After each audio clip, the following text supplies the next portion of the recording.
The Democrat Party taking its lack of fight to Republican turf across this fine nation. A series of town halls in GOP-held districts, they aim to regain momentum ahead of the midterm elections. But the polling tells you that the rot goes pretty deep. According to a CNN survey, only 29% of Americans view Democrats favorably. That's the lowest ever on that survey, while 54% don't.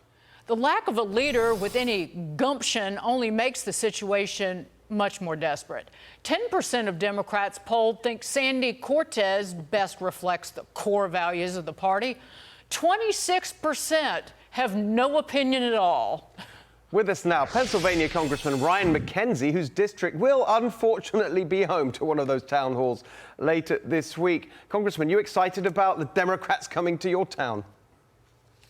Oh, I feel bad for the people that have to attend a session like that where they want to continue to push their failed message of open borders and refusing to defend women in sports. That message has been failing for months on the campaign trail, and now they're taking it on the road. These town halls are organized by the professional left and the Democratic Party nationally. They're very open about that, so that's not a secret. But their failed messaging isn't going to work. And really, we have to continue to advance an agenda of economic freedom, securing our border, ending the chaos around the world. All the things that we campaigned on have led to record high numbers for Donald Trump's approval and record low numbers for the Democrats. So what they're doing isn't working, and this isn't going to work either.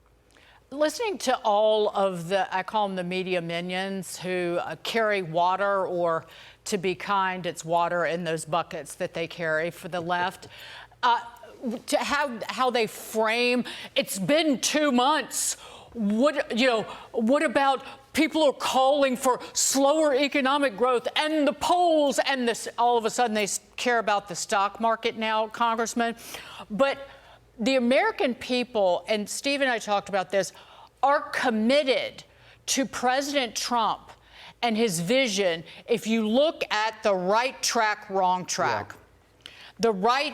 Is the country headed in the right direction if we have this? 44% now say the country is headed in the right direction. In November, it was 27%. That speaks volumes about the American people are willing to wait with President Trump as he restores prosperity and greatness and the American dream. Yeah, that's correct. And let me give you a very quick anecdote. So when I'm back in the district like I am now, we are crisscrossing the community. And we just held a Q&A session here at a senior citizen home. Great engagement from the local folks here talking about the issues that are important to them and that they care about.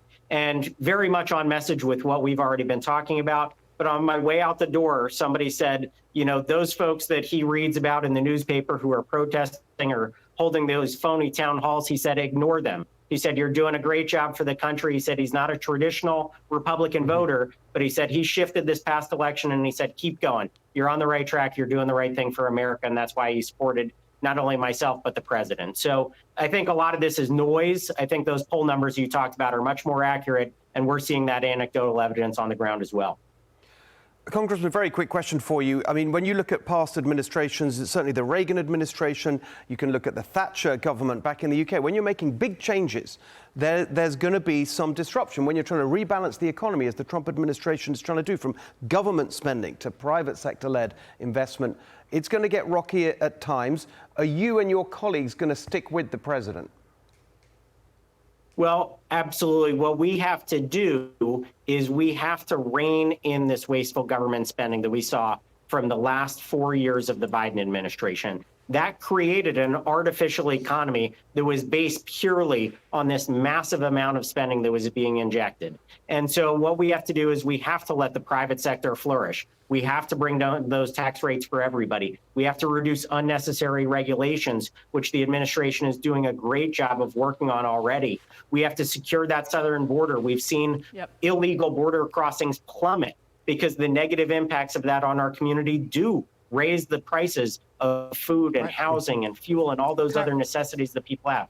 So this message that we talked about on the campaign trail of economic prosperity by less government involvement, what President Trump is already working on, securing the border. Those are the things we campaigned on, and that is what we have to stick to. That's Well, what we have to get enacted into law, and that's what we're going to do as a House We got a in the job, next couple Congressman. months. But y'all stuck together on that continuing resolution, all of y'all, the whole conference, and that's something that cost John Boehner and Kevin McCarthy their jobs. So well done, sir. Thank you. We'll see you soon.